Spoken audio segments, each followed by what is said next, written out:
Chapter 181, Eno's Fear. On the fourth floor of the castle, defense against the dark arts was in session.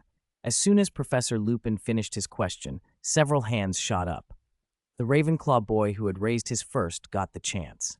A boggart is a magical creature in the wizarding world. It's a shapeshifter that looks into your heart and becomes your greatest fear. Its purpose is to frighten people, which is why it's considered a dark arts creature. It was a textbook answer, but it captured the essence of a boggart. Even that short explanation made the students nearest the wardrobe uneasy. They suspected the new professor planned to make them face their fears. A very standard answer. 5 points to Ravenclaw.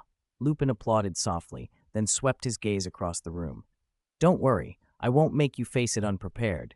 Beforehand, I'll teach you the spell to deal with a boggart. Now repeat after me. Ridiculous. Ridiculous, everyone chimed. Very good, excellent. Lupin looked pleased. But the spell alone isn't enough. You have to say it when you face your fear. I've seen too many people who know the spell, but are too frightened to speak when it matters. So, who wants to try first? Seeing the students' hesitation, Lupin didn't stick rigidly to the line he'd set up. He picked a volunteer instead. As silence spread, a voice answered, I'll go. Eno stepped forward from the crowd and approached the wardrobe. Lupin recognized him. The Daily Prophet had filled in a lot of details about the students lately, and as a teacher, he warned, when you see your fear, point your wand at the boggart and cast the spell clearly. Thank you. I know, Eno said, nodding once. He steadied himself and recalled the method Lena had taught him for dealing with a boggart. Onlookers from Slytherin and Ravenclaw watched with curiosity. They wanted to know what Eno feared. Remember, don't panic. I'll open it on 3. Lupin stepped to the side of the wardrobe and counted. 1, 2, 3, go! A red light flashed from Lupin's wand and struck the round knob. The wardrobe opened. For a moment, many of the students squeezed their eyes shut or clutched their robes. Even brave students weren't foolish enough to show no fear. But when no strange noises came from the wardrobe, some of them began to reopen their eyes. Eno stared. I didn't expect it to be you. His voice was a tangle of surprise and something more complicated. Standing there was a middle-aged man, perhaps in his 40s, with a weathered face and furrowed brow, thick eyebrows above clear, slightly melancholic eyes. He wore a loose, simple robe and had a wing-shaped harp about a foot long tied to his waist. Though his appearance was ordinary, his presence left a lasting impression. I didn't expect it either, the man said slowly. Looking back, it seems I never did anything else, did I? His voice flowed like a stream, calm, gentle, and many students visibly relaxed at the sound. Eno, however, kept his expression steady. Is this really a boggart, or is it you, Professor Hans? The man smiled. What's there to be curious about? If you think it is, it is. If you don't, it isn't. The answers to many things are already in your heart. Often you just need something to bring them out. He paused, then added quietly, there's nothing to be afraid of. If I ever truly bother you, find a chance to throw away those 2 dice. As soft as ever, his words were oddly intimate.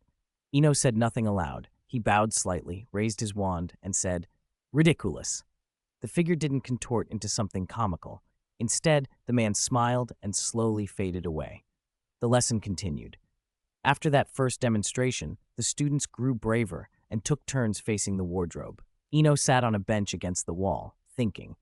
The boggart's appearance had surprised him, but there was an answer in his mind. His fear came from the unknown. Professor Hans carried a strange, ambiguous aura that unsettled him on a subconscious level. If Hans had meant harm, he would have acted already. There was nothing Hans could realistically want from him. What unsettled him more was the boggart itself, a small, overlooked creature that could do something even skilled psychologists could not, converse with the subconscious. Eno knew one thing for sure. Professor Hans never spoke in riddles. The line about, if you think it is, reflected Eno's own internalized understanding of transfiguration and magic, and the boggart had simply read it aloud. A new idea formed in his head. It was the perfect time to study a boggart. If he could engage with his subconscious, and wizards prized the power of the mind, he might push his transfiguration and other magic to new heights. 90% of the mind lies hidden beneath awareness. If he could truly speak to that part of himself, The possibilities were enormous. He felt a sudden thrill of opportunity. Fortunately for him, his fear had been Professor Hans. If it had been mummies or dragons like some of the others, he probably would have been stuck. Xiaodi's share today, boggart appearance. A boggart is a magical creature capable of shape-shifting. Its true form is unknown.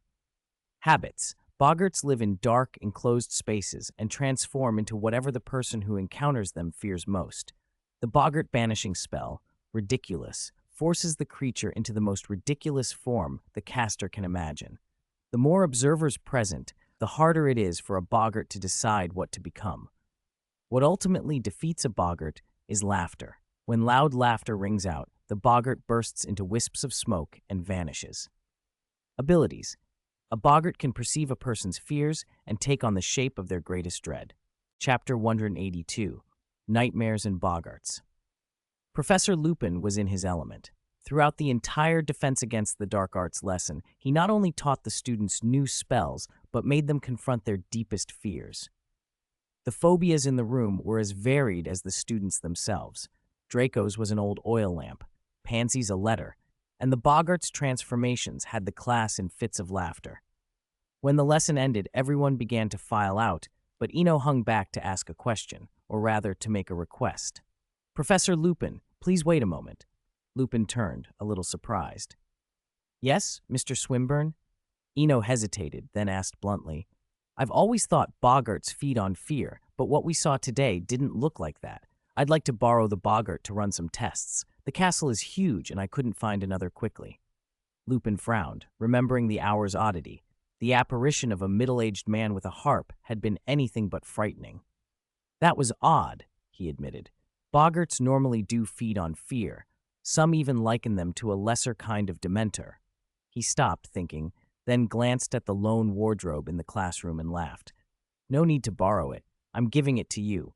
There are a few tucked away around the castle. I had a house elf fetch this one for me." "Could this have anything to do with occlumency?" Eno asked.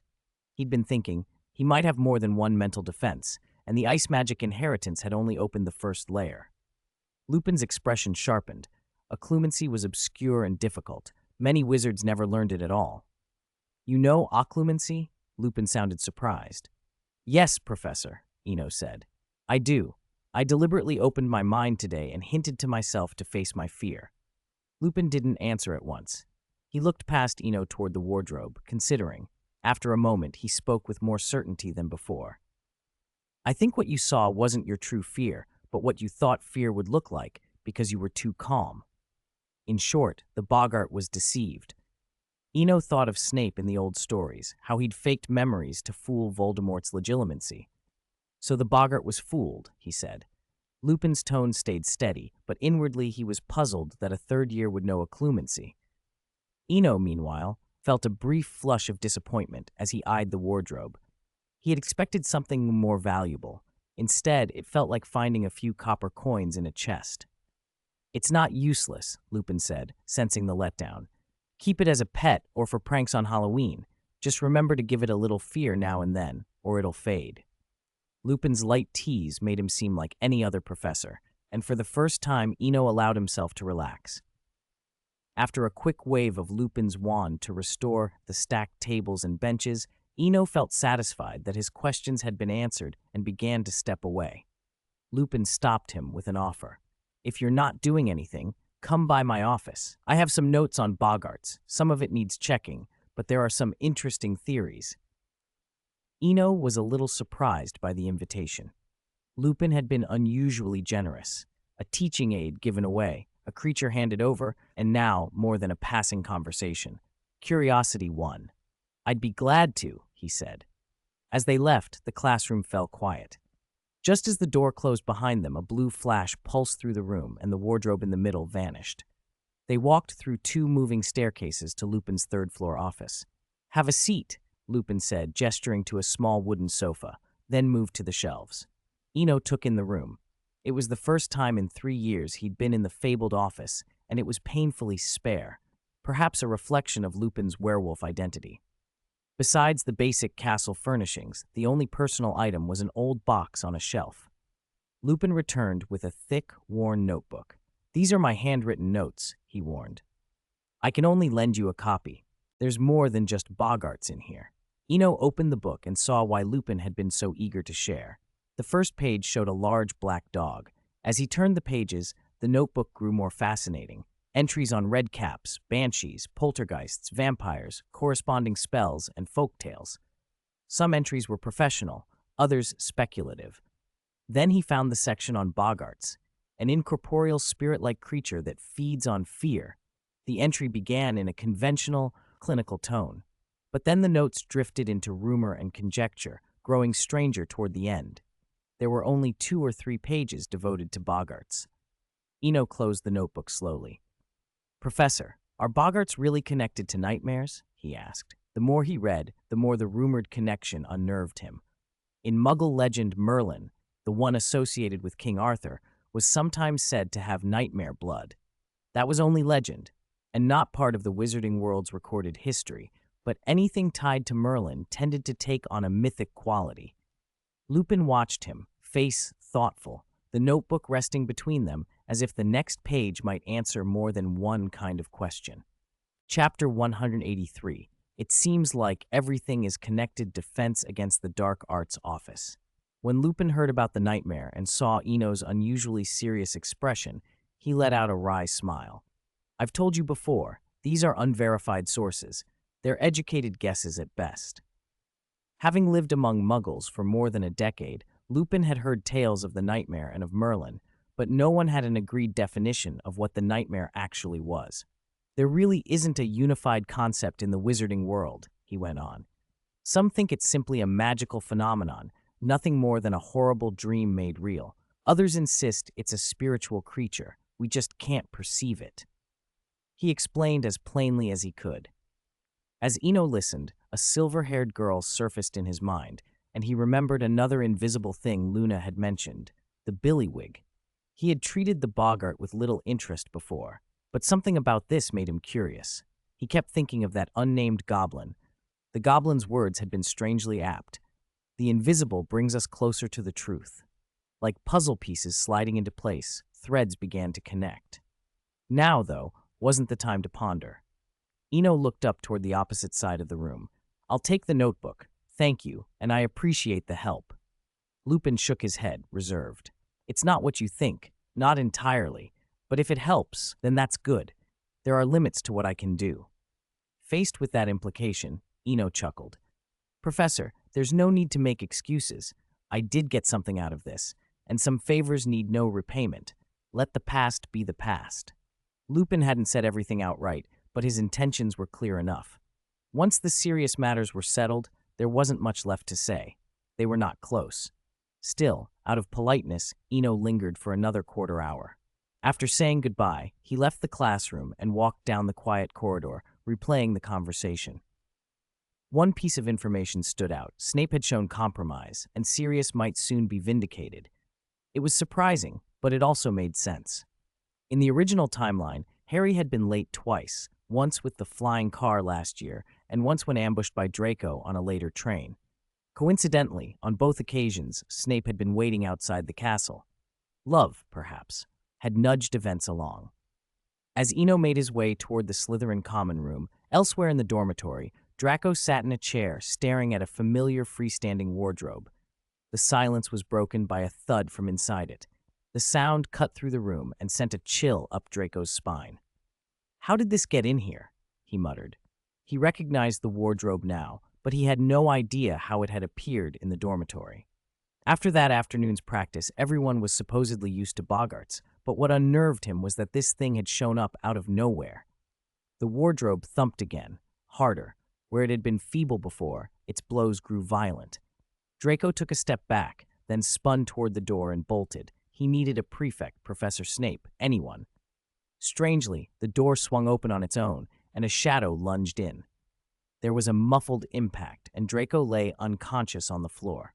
The one who had opened the door had reacted instantly. Seeing the shape pounce, he had reflexively thrown up a protego. Staring at Draco sprawled on the ground, he levitated him onto the bed.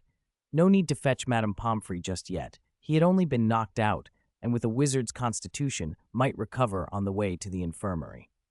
After doing what he could, Eno slumped back into the chair, drained. For a split second, when that shadow had leapt, he'd almost used sectum sempra. The thought of carving Draco in half had left a cold aftertaste.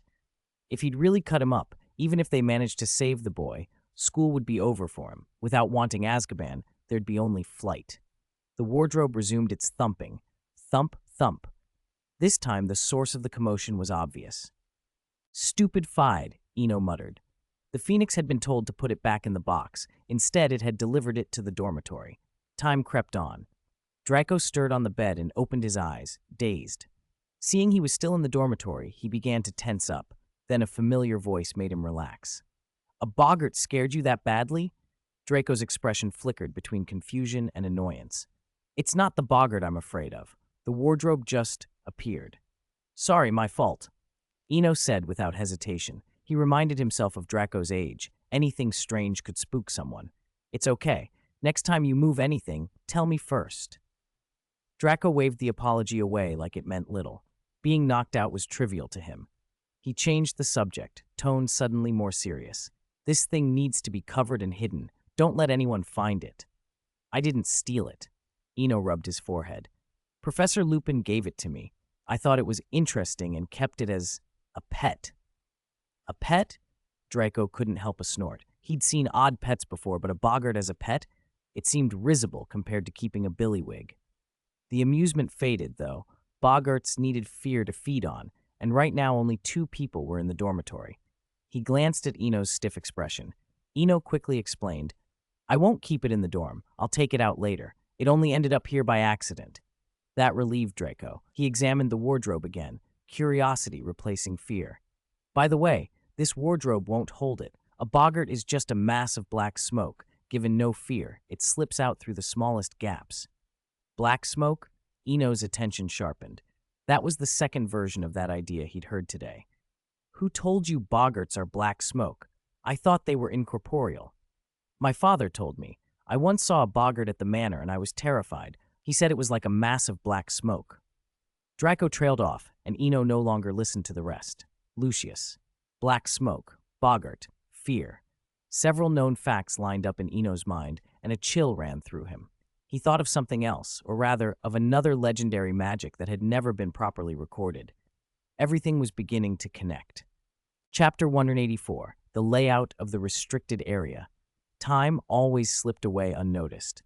The next morning, the first ray of golden sunlight, like a punctual painter, unfurled us of the chaos below. At 8 o'clock, Eno arrived at the library again, but this time he was not there to browse idly. He had a purpose.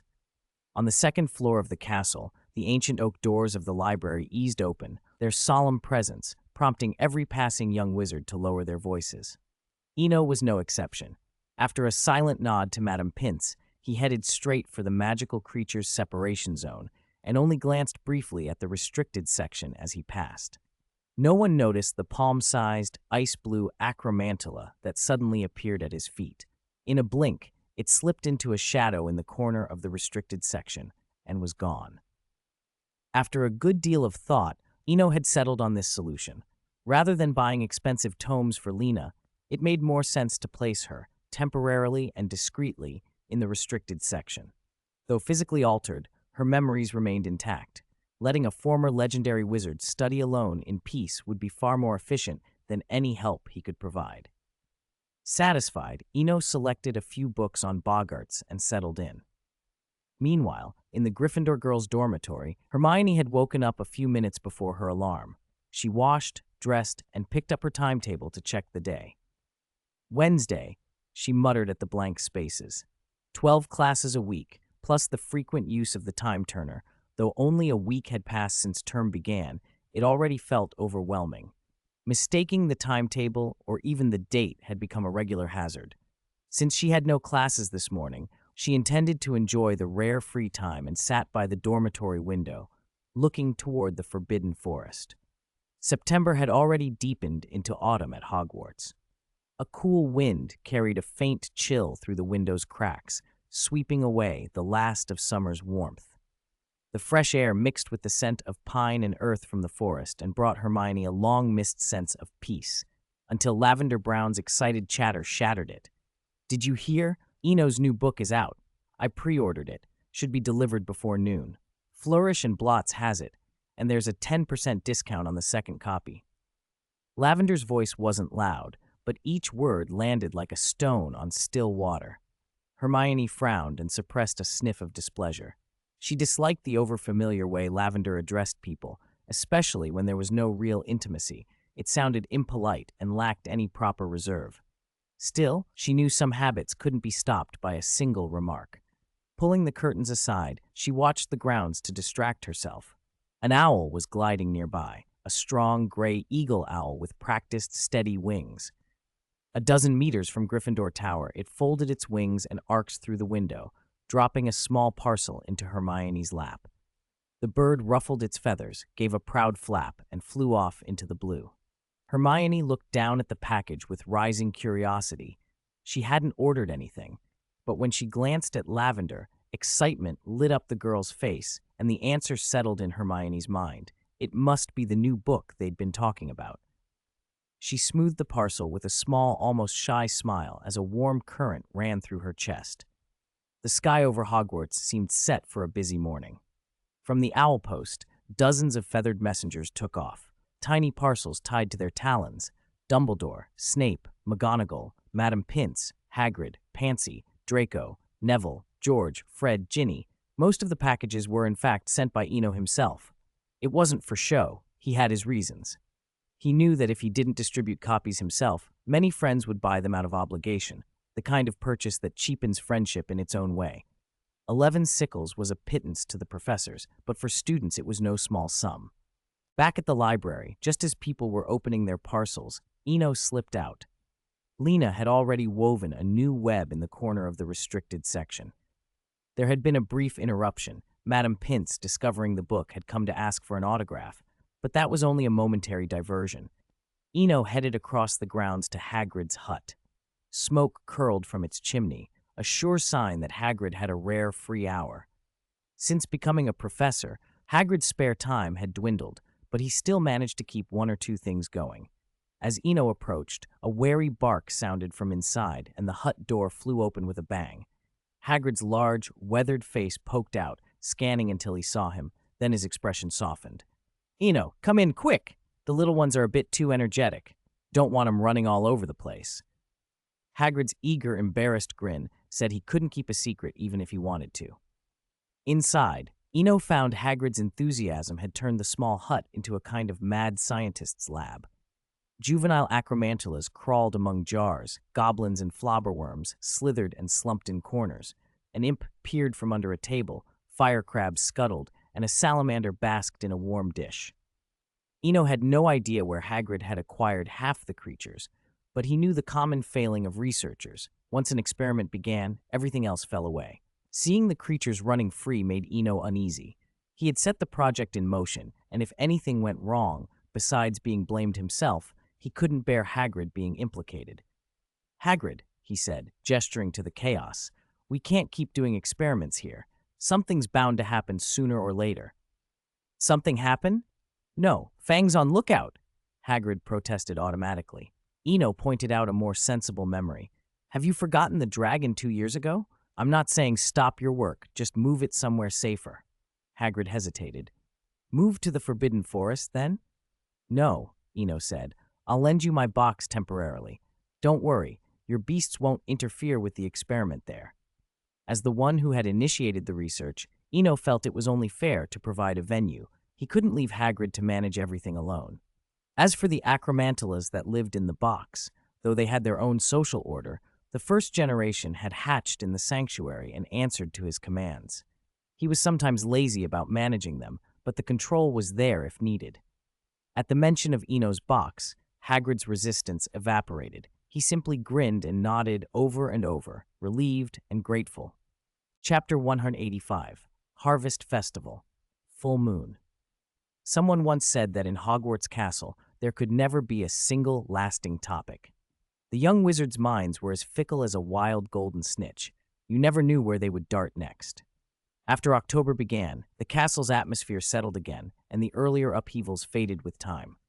Though only a month had passed, Many students felt as if they'd lived through an entire year's worth of events, or more. The verbal sparring in the Daily Prophet during the first week of term had barely cooled when a new novel, The Hidden Story, suddenly appeared. Everyone was surprised to learn its author was Eno Swinburne, the figure who had dominated conversation the previous week.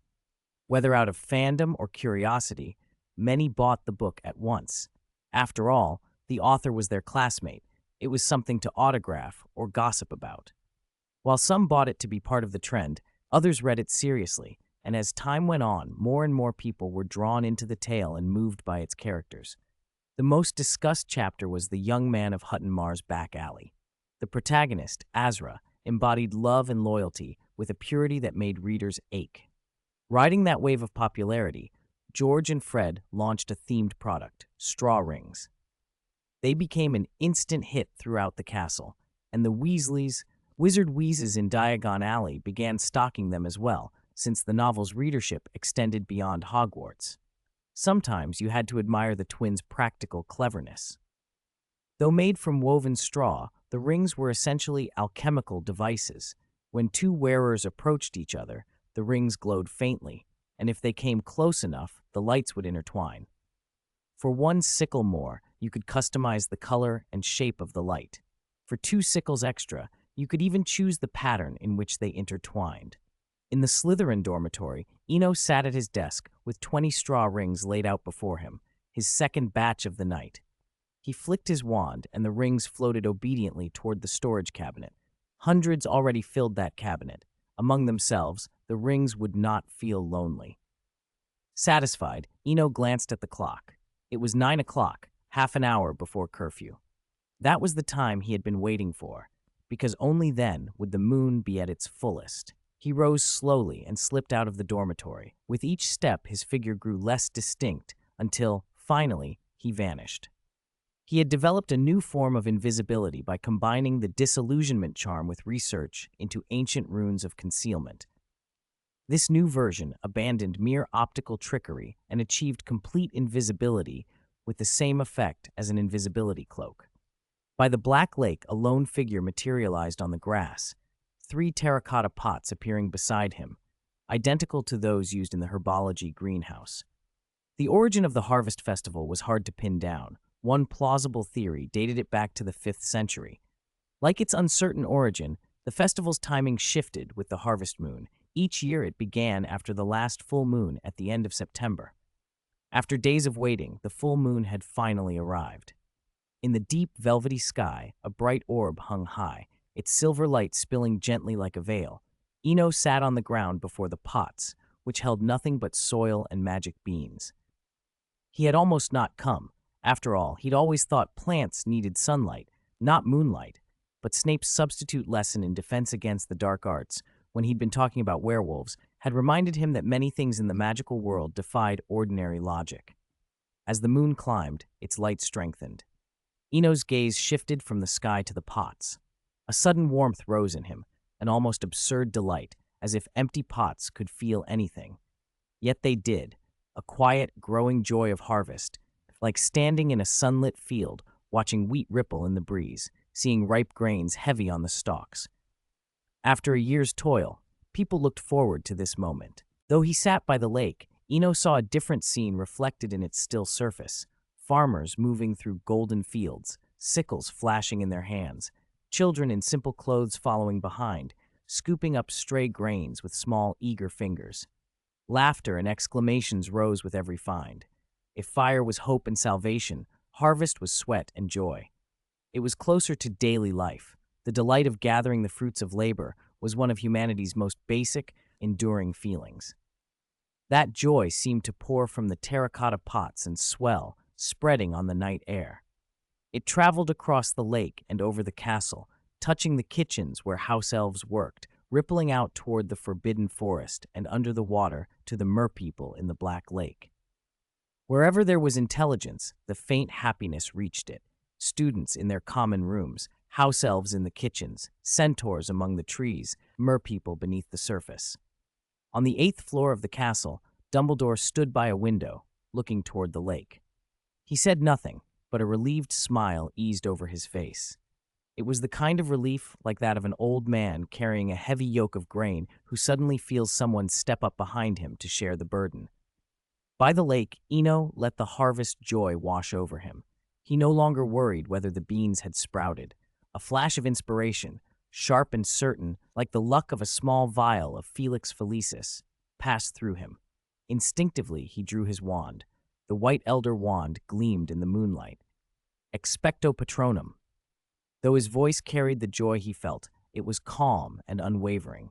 The emotion that had gathered in the night seemed to find its center, crystallize, and then pour through his wand, consolidating and swelling until it burst from the tip. Chapter 186, Two Different Philosophies. By the Black Lake, Eno drew on his own feelings to awaken the magic inside him. The emotion and spell mingled, and a silvery, misty radiance flowed from the tip of his wand, spraying upward. The light drifted together into a soft cloud. Where there are clouds, there should be rain. The moonlight above seemed to answer, brighter than usual, a thin, watery silver that passed through the new cloud.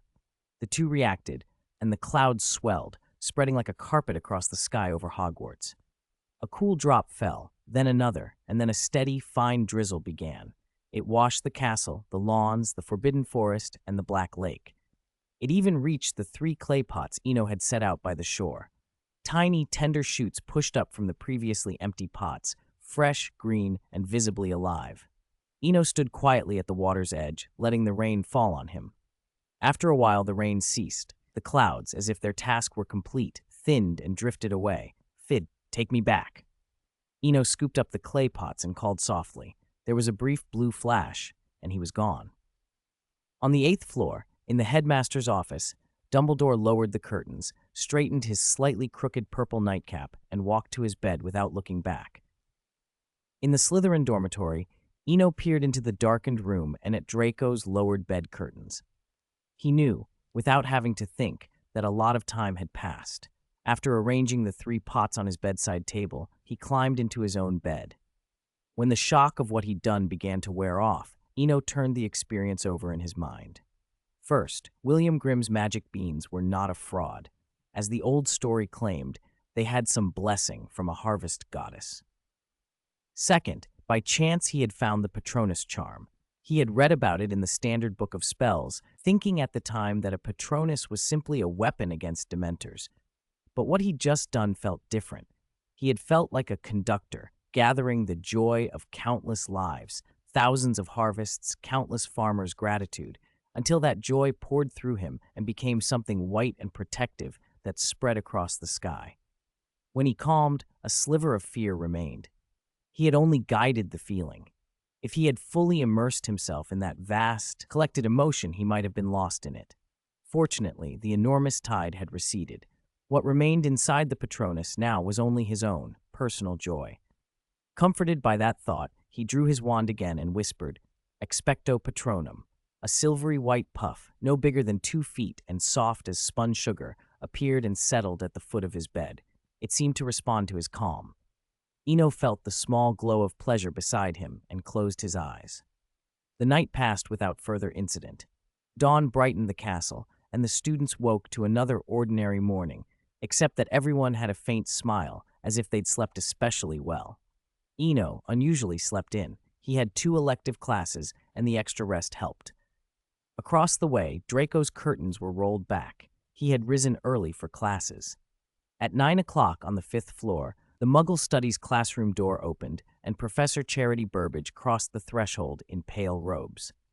She scanned the room, and with the mild surprise of a teacher used to the usual, noticed several Slytherin girls among her pupils. Muggle Studies wasn't popular with Slytherins, but she welcomed them with the same gentle voice she used for everyone. "Welcome to Muggle Studies. I won't teach you spells here," she said. "My aim is to widen your view, so you understand the wider world beyond our little magical one." Her tone sobered.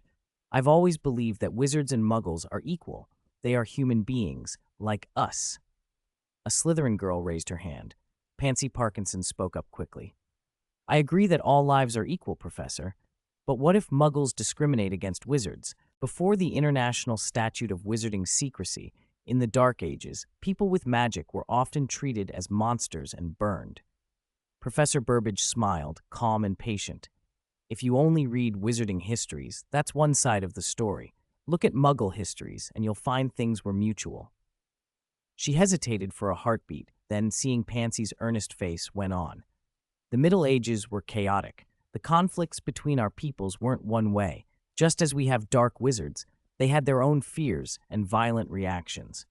That's why Hogwarts teaches Muggle studies. Pansy raised her hand again. Professor, as you say, conflicts were mutual. Why didn't anyone try to solve them? It feels like everything was covered up instead of fixed. She wasn't shouting, just reasserting her point. In the corner of the classroom, Hermione's brow creased almost imperceptibly. The exchange reminded her of an odd example Eno had once mentioned, a long-lived white creature he'd described in passing. Her mind supplied the details, like a teacher's note tucked in the back of her memory. Plimpy British Ministry of Magic, classification XXX. Appearance, a round, mottled, fish-like magical creature with 2 long legs ending in webbed feet. Habits. Plimpies dwell in deep lakes, patrolling the lakebed for food, especially water snails. Abilities and uses. Not particularly dangerous. They're known to nibble the feet and clothing of swimmers. Hermione's thoughts flicked back to Professor Burbage's voice as the lesson continued. The questions in the room were simple ones, but the answers could be complicated, and she knew that understanding anyone's history meant looking at both sides. Chapter 187, Ancient Magic. In the Muggle Studies classroom, Professor Burbage felt a little bitter. Having taught at Hogwarts for many years, she knew this year she had encountered 2 students who were truly paying attention in her class, not merely aiming for a certificate, but actually engaged. Hermione raised her hand, and after being called on, voiced a concern. Professor, I think some approaches are very dangerous.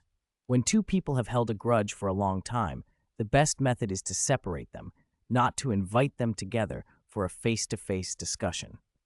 Although Hermione spoke to the professor, nobody in the room was so slow as to miss who she meant.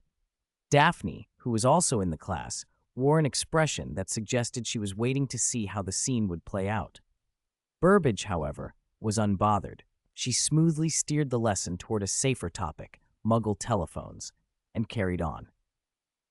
At roughly the same time, after finishing his morning ablutions, Eno hurried early to the Ancient Runes classroom. The professor for that subject, Bathsheba Babbling, was exceptionally low-key. Rumor had it she came from a magical bloodline, which was why her appearance had changed so little in all her years at Hogwarts. Eno didn't care about rumors. He cared about the lesson and the fascinating lore of magic. Ancient Runes was a genuinely unpopular subject. It met only twice a month, and the curriculum moved slowly. A month into term, the students were still covering the history of the runes. The classroom was large and quiet, so Eno reviewed his notes while he waited. When Professor Babbling called the class to attention, she wrote a strange symbol on the blackboard, a vertical stroke with 2 upward-sloping bars added to its right. This, she announced, is the first letter of the ancient runes. Its sound is like F, and its original meanings include livestock, cattle, success, wealth, prosperity, abundance. She spoke at the podium while the few students in the room listened. Eno, however, found himself drifting. His thoughts jumped to Charm's class 2 years earlier, to the levitation charm. A student named Belufio had mispronounced the final syllable of the charm, and in a dreadful accident, been gored to death by an ox that had fallen from the sky. Coincidentally, that deadly syllable had been the same F sound. No matter how modern magic evolved, it could still be shadowed by the old. He also thought of an improvement he had made to the disillusionment charm. He had renamed it from Phantom Trace to Phantom Concealment, and the result had been a sweeping upgrade to invisibility. Solving one problem had only created more questions. When Professor Babbling paused, Eno seized the moment and raised his hand. "Professor," he said, "ancient runes are magical. Is that magic inherent to the runes themselves, or is it bestowed on them by wizards? Over the summer, I studied runes on my own and used them to improve a spell. My question is, did the magic change because of me or because of the rune?" Professor Babbling looked encouragingly at him and smiled. Then, instead of writing on the board with chalk, she tapped her wand to the board and wrote the same rune again. "Do you see the difference?" she asked. "Try to feel it." The 7 or 8 students present leaned forward. The rune traced by chalk and the rune traced by wand seemed to carry different presences. The wand-written rune gave Eno a mysterious, almost fathomless sensation.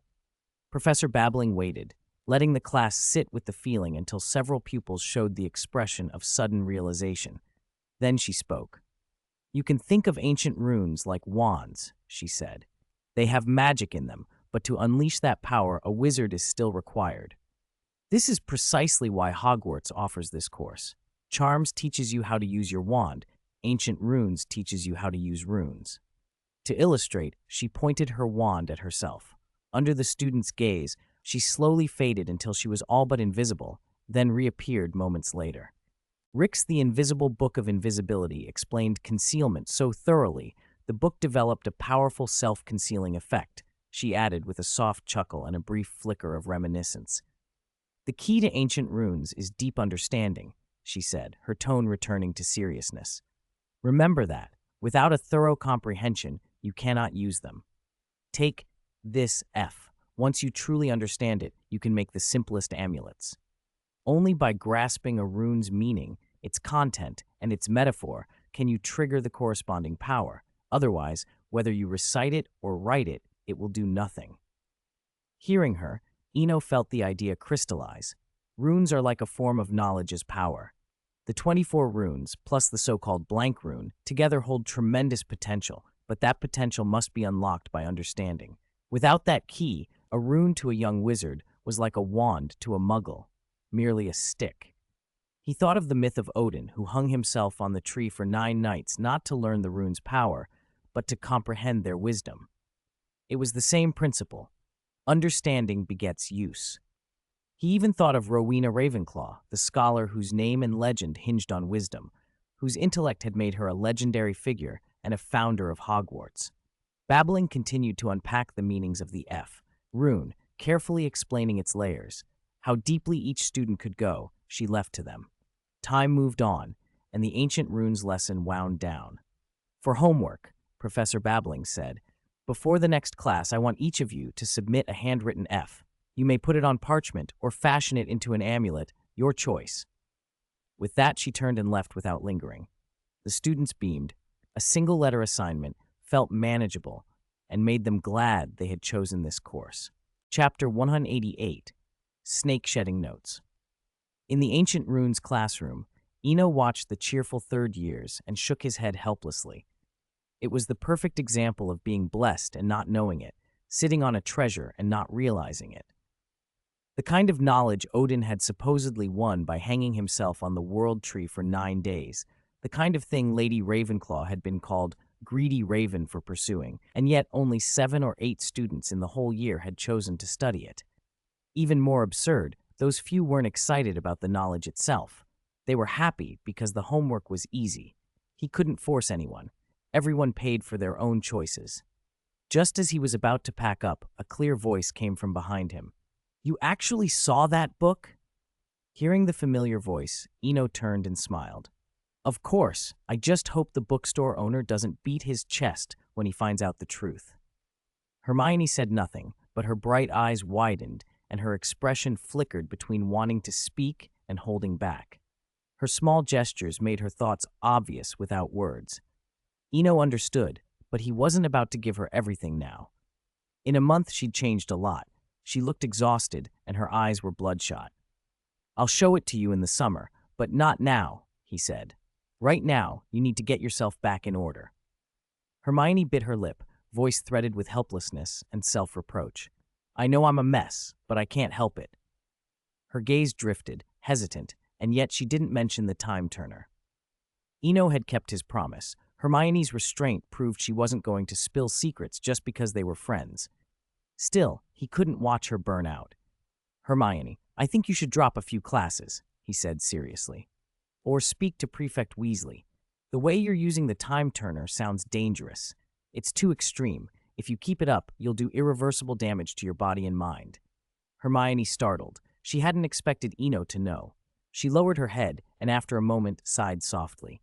"Are you saying I rely on the time turner too much?" "Yes," Eno nodded. "The time turner is powerful, but it isn't omnipotent. You have to plan and manage your time. Otherwise, even if you finish every course, you'll lose far more important things. A flash of determination came into Hermione's eyes. I understand. I'll talk to the prefect. Maybe he can help. She paused, then added, Thank you, Eno. You always help me when I need it most. He smiled. It's nothing. We're friends. That's what we do. Just promise me you won't keep going like this. You need proper rest. Hermione nodded, and for the first time in a while, a real smile appeared on her tired face. In the corridor, watching her walk away, Eno sighed. Hermione either hadn't learned some basic common sense, or she was so headstrong she refused help. She was in better shape than in the original timeline, but she still hadn't grasped certain fundamentals, like how the Ministry would only let students use time turners under strict, safe conditions. Her current state looked like the result of improper use. If every student were like her, McGonagall wouldn't have approved a thing. He had a guess as to how it had happened. Knowing Hermione, she likely hadn't consulted someone experienced like Percy before experimenting on her own. That was frustrating. Percy managed 12 classes easily because his family legacy, people like his brother Bill, guided him. Hermione, by contrast, had abandoned that legacy and tried to blaze her own trail. Being able to keep it up for a year under those conditions was already impressive. Deciding to act, Eno headed back to his dormitory to write to Percy. Some things needed a human touch. Connections still mattered.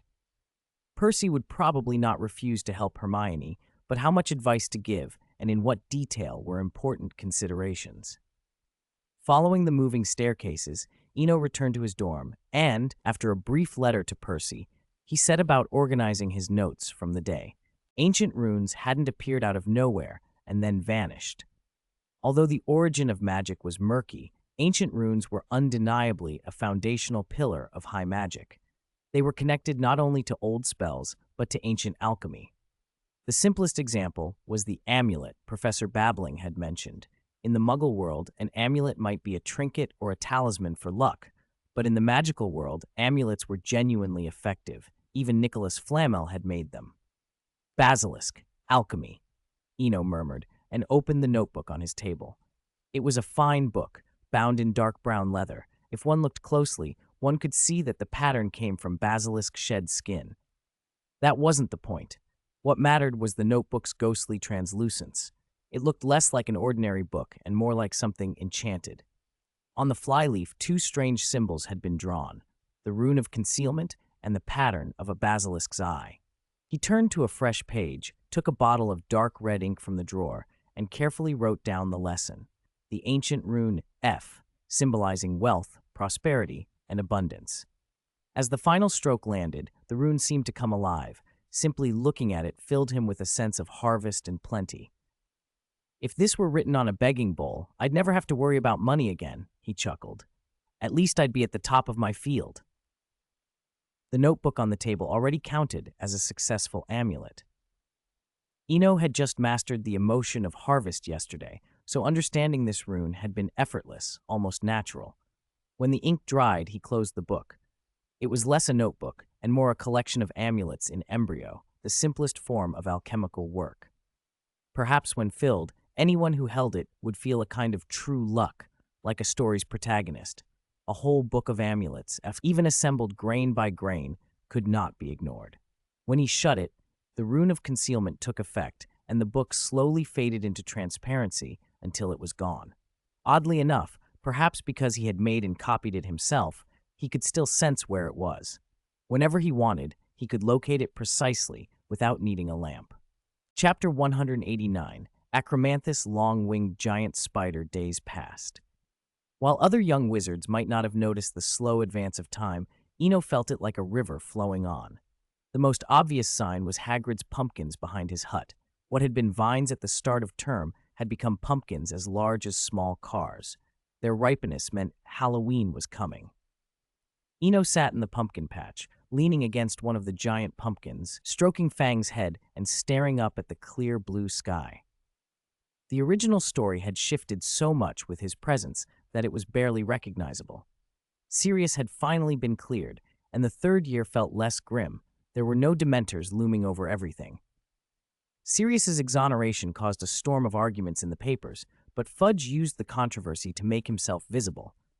After all, when Sirius was arrested, Fudge was not yet minister. The arrest and imprisonment had been handled by Barty Crouch Sr., then head of the Department of Magical Law Enforcement. Fudge now posed as the man who had discovered an innocent person, and the newspapers even described the paper delivered to Sirius as a portkey. Under that flattery, Fudge restored his reputation and even acquired a reputation for fairness. Sirius did not deny any of it. Many took silence for tacit agreement. Another compromise, Eno murmured, watching the sky. He didn't care much about Sirius's public image. He worried about Peter. Peter had died suddenly the day after being sent to Azkaban, with no wounds and a strangely relieved smile on his face. Anyone could see whose hand had ended a life like that, yet no one exposed the truth. Few were foolish enough to offend a respected potion master on behalf of the dead.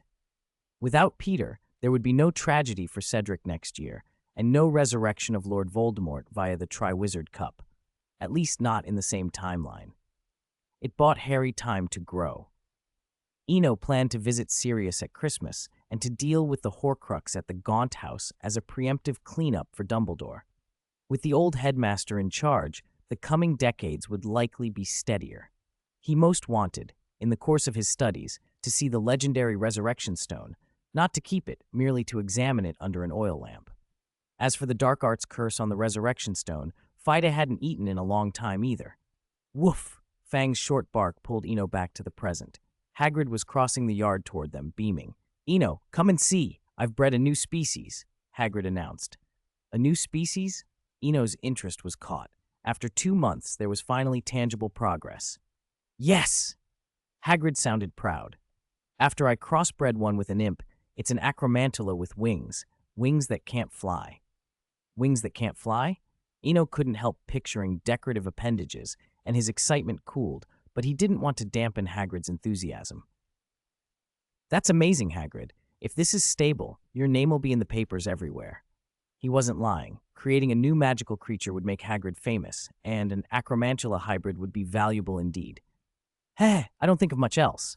I just like doing this sort of work, Hagrid said, scratching his untidy hair like a child surprised by praise. Innovation always starts with enjoying the work, Eno agreed. Curious about what a winged, flightless spider would look like, he followed Hagrid toward the hut while Fang stayed at the door like a loyal guard. Hagrid unlocked a suitcase, enchanted with an undetectable extension charm. Inside, fenced with woven branches, were the tiny winged spiders, no bigger than a palm, each with a pair of bat-like wings oddly sprouting from its back. Are they just decorative? Eno asked, prodding one of the little wings with his wand. Not entirely. The wings can move, Hagrid admitted, a little sheepish. But they're only hatchlings. When they grow a bit, any differences should be clearer, Eno reassured him. As a hybrid, the acromantulas wouldn't just show size differences. Traits like venom and silk couldn't be judged in juveniles. Even if nothing changed in those areas, a docile temperament and a distinctive appearance would make them valuable as unique pets. At the mention that acromantulas could potentially become legal pets, Hagrid's beetle-black eyes shone with a new light. Legal pet seemed to capture his imagination. After they'd examined the little spiders, they closed the suitcase and went inside. Hagrid lit the fire, set an aluminum kettle on it, and dropped in 2 generous handfuls of tea leaves. He carried over 2 plates of what looked like rough rock cakes. I know they're not much, Hagrid said apologetically, but it's all I've got. No worries, the thought counts, Eno replied, smiling as he looked at the cakes. Hagrid, you can take it slow. Let those little ones grow. If they don't turn out right, try again. I know. Hagrid nodded, helplessly fond of his own impatience. I can't help it. I always want to see something happen straight away. In that I'm just the same, Eno said. He'd been busy with his ancient runes studies lately. He'd copied a dozen letters, or rather, inscribed a dozen alchemical charms into his snakeskin notebook. They chatted until Fang barked at the door. Hagrid hurriedly slid the suitcase under the bed and went to open it. Hagrid, we've come to see you, called a familiar voice. When Hagrid swung the door open, a mop of fiery red hair bobbed into view. The newcomer thrust a pamphlet forward. Shoudies share today. Krupp British Ministry of Magic Classification Level XXX. Origin and distribution. The Krupp is a dog selectively bred by wizards, originating in southeastern England. Appearance. Krupps resemble Jack Russell Terriers, except for their forked tails. Owners are legally obliged to have the tail removed with a painless severing charm when the croup is 6 to 8 weeks old to avoid attracting Muggle attention. Habits. Krupps are fiercely loyal to wizards, but can be aggressive toward Muggles. Abilities and uses. Krupps are excellent scavengers. They will eat nearly anything they find, from gnomes to old tires. Harry had been unusually happy lately, happier than he could remember. The last 14 years felt like a nightmare he had finally woken from. He had gained a godfather. The man responsible for his parents' deaths was in Azkaban, and everything seemed to be moving in a better direction. Maybe people grew restless when they were content. Harry certainly was. In some spare hours, he and Ron went to visit Hagrid's hut. When they knocked, another person was sitting by the fire, the key figure who had set so much in motion. "Good morning, Eno," Harry called cheerfully. "Long time no see, Harry, and Mr. Weasley," Eno answered with a smile.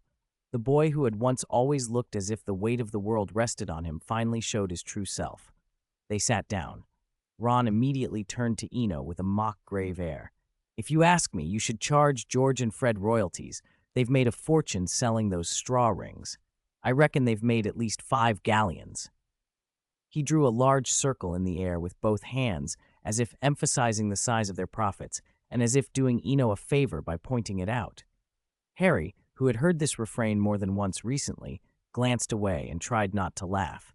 He thought Ron's jealousy, especially toward his own brothers, wasn't a good look. Eno read Ron perfectly well, but wasn't offended.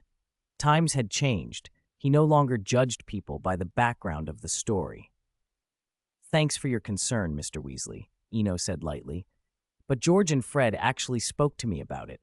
I authorized them to make the straw rings, and I'm one of the shareholders in their joke shop." It wasn't an off-the-cuff claim. George and Fred had indeed come to him earlier, before the story became widely known. They'd seen a business opportunity and arranged production rights, giving him a 30% share. Without that agreement, Weasley's Wizard Wheezes in Diagon Alley wouldn't have come to him for stock. Straw rings weren't some high-end alchemical marvel. The twins' profit came from exclusive rights. It was a minor thing, but since Ron kept bringing it up, Eno clarified it. Ron froze when he heard about the copyright and profit sharing. He looked away, sulky. Harry tried not to smile and ducked his head. Hagrid, coming into the hut with a tray of steaming mugs, conveniently broke the awkward moment. Hagrid set 4 ceramic cups, more like soup bowls, on the table. Steam curled up and the smell of tea filled the room. Eno took a mug without ceremony and raised it to his lips. Ron watched, surprised. When Eno set his cup down again, he tapped the table with his index finger. The other 3 cups visibly stopped steaming. "Merlin's socks! This is so handy!" Ron exclaimed, grabbed a lukewarm mug, and drank it in one go. Harry said nothing, but nodded. He was beginning to feel like he had been taking a very poor charms class at Hogwarts. Over 3 years, he had learned only half a dozen spells, and none that seemed particularly useful in everyday life. Eno noticed the expression on their faces, but said little. The Hogwarts library didn't charge admission, and many things only showed themselves to those who went looking. Some things should be left unsaid, others could not. "Harry, if it's not too much trouble, could you write a letter to Sirius for me? I'd like to see him over the Christmas holidays," Eno asked. He no longer feared Lord Voldemort the way he once had. Certain matters simply needed arranging. "Of course," Harry said easily, smiling. "I'll write to my godfather. He'll be delighted." After they settled that, Eno leaned back and listened to Ron prattle on about the latest happenings at the castle. They were trivial stories, petty squabbles, jokes, scoldings, but they were the fabric of school life, and they gave him a sense of normalcy. As Ron went on, Eno's thoughts drifted. Some people belonged in the past, and Eno decided to leave them there. They had been declared dead. There was no need to disturb them.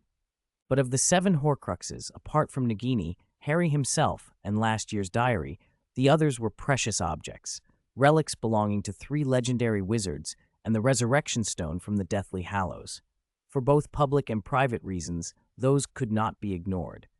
time hides more than people sometimes. It hides secrets. The basilisk left by Slytherin was a stark example. He had not dared to touch those things before. He lacked the confidence. Now, with a phoenix at his side, he felt freer to move and prepared to act. Ron kept chatting, punctuating his narrative with gestures. Of the four in the hut, only Harry seemed to be enduring the monologue. Hagrid's thoughts wandered to Acromantula's. Eno, listening to the steady drone, felt his eyelids grow heavy, as if nothing else mattered. Soon his breathing evened out. He slept very deeply. When he woke, the hut was empty except for Fang, who lay obediently at his feet. Afternoon light slanted through the window. With only 2 electives, he often had days like this, 1 or 2 relaxed days each week, sometimes even a whole day clear of classes. He stroked Fang's head and stood up. Pushing the door open, he saw a black swan appear outside. It beat its wings and flew off toward the distant silhouette of the castle. Fang padded to the doorway and stood there, guarding the hut's only exit. Eno followed the swan's flight.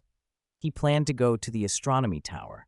From there, the jump to the 8th floor of the castle was the quickest and easiest route, saving a long walk and avoiding a tired climb up the stairs. The Ravenclaw Tower would have been shorter still, but he only had one friend there, Cho, and flying through a girls' dormitory would be an obvious headline for the Daily Prophet. Better to keep out of trouble. Chapter 191, The Secret of Ravenclaw's Diadem. 3 years later, Eno stepped into the room of requirement again. This time, it was no longer a landscape of ice and snow, but a chaotic labyrinth. The vast space was crammed with every kind of thing: moldy books, snapped wands, ruined joke props, and a few items that were better left unnamed. A thin layer of dust lay over everything, giving the collection an air of age and mystery. Eno held an oil lamp in one hand and his wand in the other as he picked his way through the clutter. The room was far larger than it looked.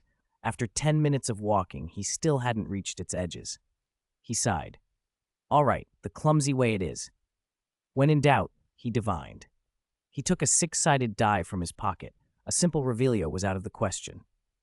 Voldemort wouldn't leave what he wanted easily found. If a revealing charm could sniff it out, the Dark Lord would be a fool.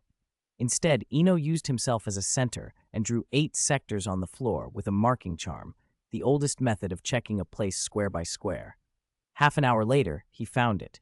A strange statue crowned with a diadem, half buried among a heap of battered potion bottles. And beside it, the legendary artifact itself, Ravenclaw's diadem.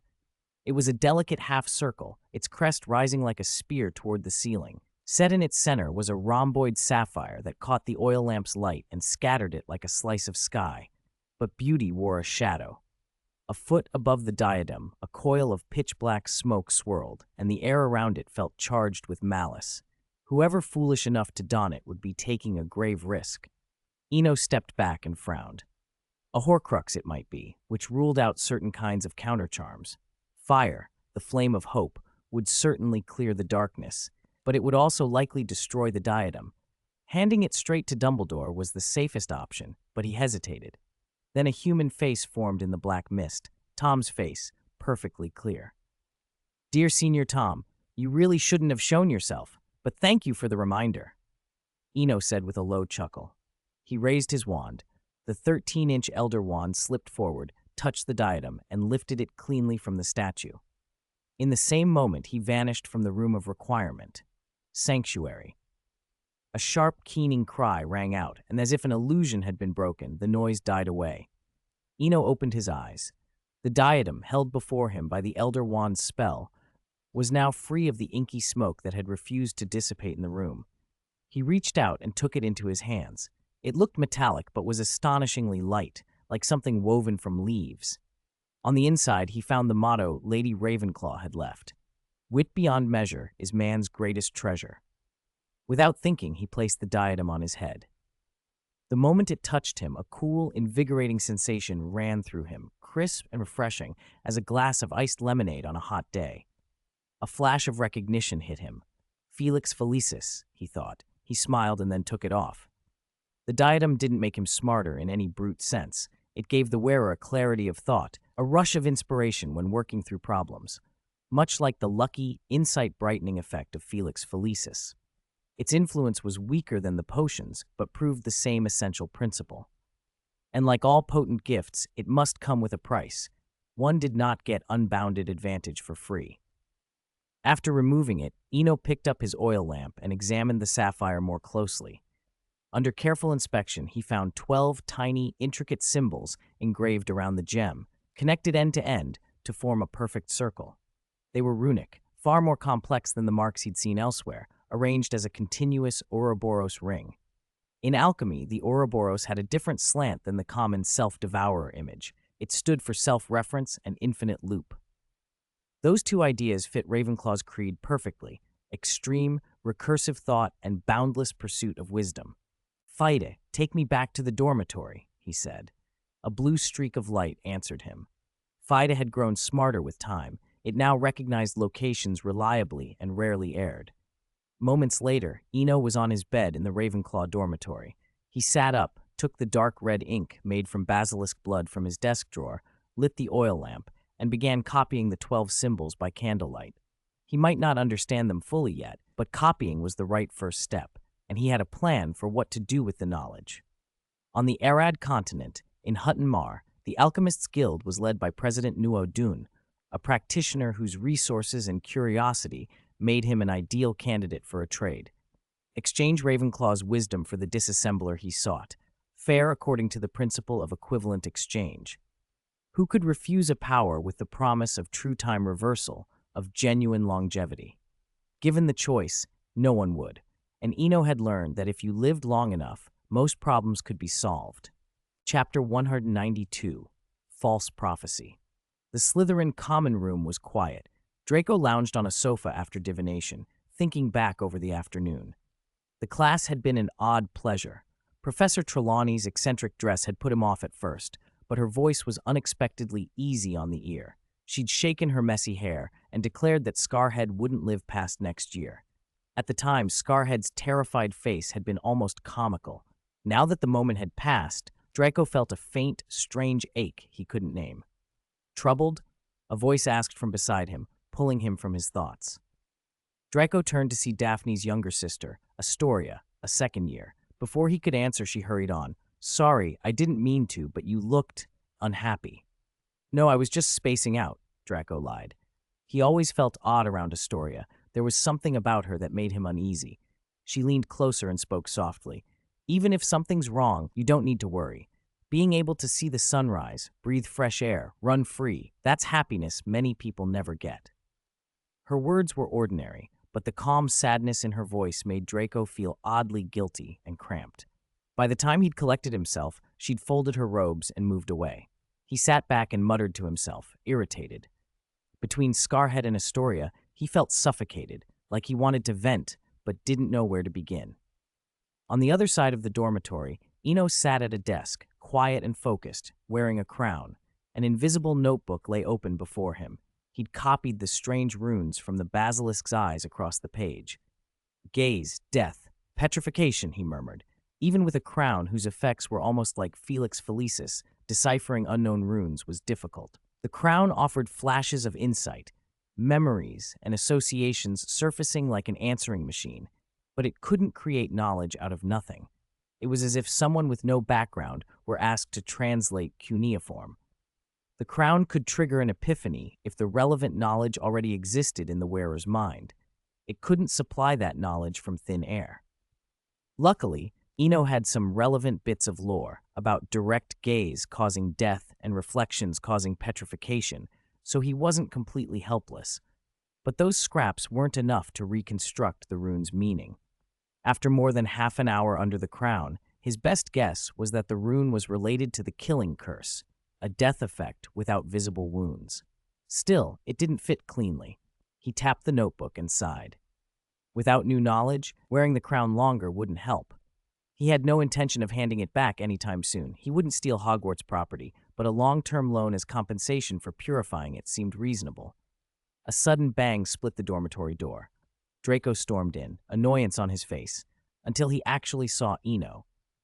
Even dressed in his usual black robes, Eno was transformed by the sapphire-studded crown. He carried a strange, regal air, noble, otherworldly, and cool in a way that made Draco feel exposed. Those amber eyes were especially unnerving. One look, and Draco didn't want to meet them. Catching sight of Draco, Eno casually took off the crown and set it on the table. Blue light flashed, and the crown vanished. Draco blinked, a little dazed. Eno smiled faintly. "You all right? You look down." "It's nothing. Just divination this afternoon." Draco forced a tone of nonchalance. Malfoy upbringing had drilled into him not to pry into things that weren't his business. He deliberately pretended he hadn't seen anything, as if the crown had never been there. That restraint was, unbeknownst to him, exactly the kind of thing Eno admired. Since Draco asked no pointless follow-ups, Eno shifted the topic easily. "Trelawney? What did she say? Did she predict your death?" "Not me, Scarhead," Draco snapped, and the old irritation flared up. "Harry again." Eno raised an eyebrow. Trelawney did seem to be focusing on the same subject a lot. Draco described the class, the prediction, Scarhead's reaction, the whole scene.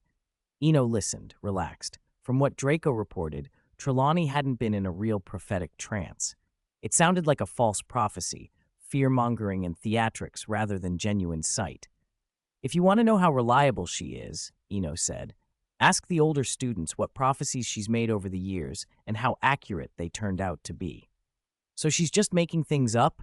Draco asked, relief already easing his shoulders. "Mostly," Eno shrugged. "But if you ever see her go into a real seizure, her tone changes, her manner changes, then you should be careful." The warning was casual, but Draco took it seriously. He nodded as if committing the advice to memory. Dee's little share today. Abraxan appearance. The Abraxan is a breed of winged Pegasus, immense and powerful, with red eyes, pale coats, and white manes. Habits: Madame Maxime's Abraxans drink only single malt whiskey and require very strong handlers. Whether that applies to all Abraxans is unknown. Abilities and uses. Abraxans can pull carriages in flight. Chapter 193. First-time alchemy. 2-meter staff days passed uneventfully, and in the blink of an eye, it was early November.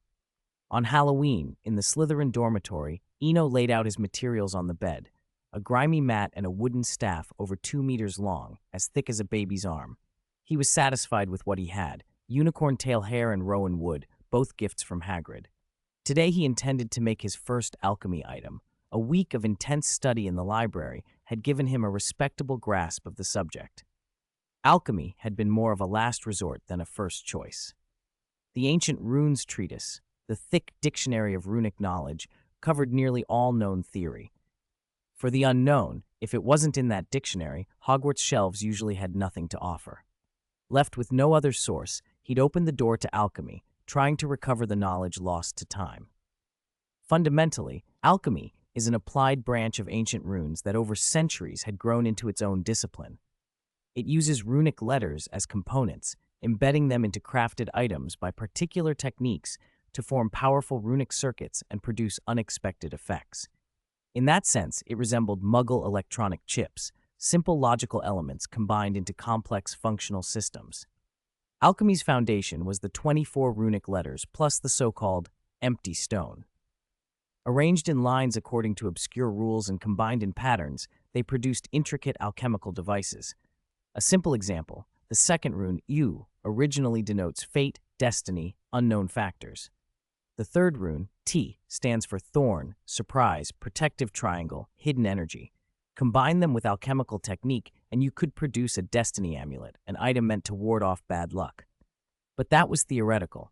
Real alchemy consisted of 3 major components: knowledge of magical patterns, practical alchemical techniques, and alchemical materials. Ancient alchemists eventually stopped calling these components runes and instead spoke of magical patterns with practical effects. The deeper he read, the more Eno felt the vastness of alchemy.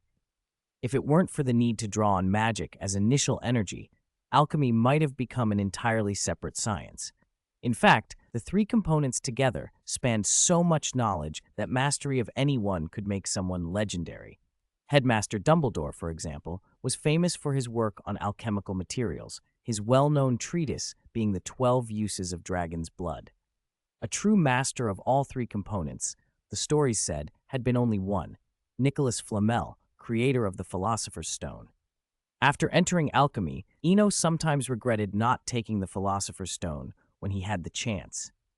Even if its legendary immortality had been lost, the stone's enormous runic circuit would have been an invaluable sample to reverse engineer. Still, he comforted himself with his guiding belief. Given enough time, anything could be learned. Flamel's mastery came in large part from nearly 7 centuries of life. Shaking off stray thoughts, Eno turned to the work at hand. Processing unicorn tail hair and rowan wood, the two materials most forgiving for beginners. The hardest item to deal with was the dirty mat. It had been caked with grime and hair, maybe the sort of thing Fang might have used as a dog bed. Even with a household cleaning charm, it took effort to get it pristine. After 3 passes of the charm, the filth came away, and the unicorn tail hair beneath revealed its true form, soft and smooth, with a faint, flowing inner light, like molten silver made solid. The rowan branches were simpler to prepare. With a severing charm, the wand tip behaved like an invisible high-speed saw. Unneeded twigs fell away. He split the main branch down the middle, then began to carve magical patterns into the wood's core with a knife. At first glance, it looked like wand-making, and in practice, he was borrowing wand-maker's methods, split, carve, and bind, but his aim was different. He wasn't reproducing a known circuit or using professional wand-making precision. He was stacking runes in the most primitive way to test a hypothesis. Clarity, inner light, warmth, healing, divine wisdom, miracle, 13, calamity and death, elk, fate and protection.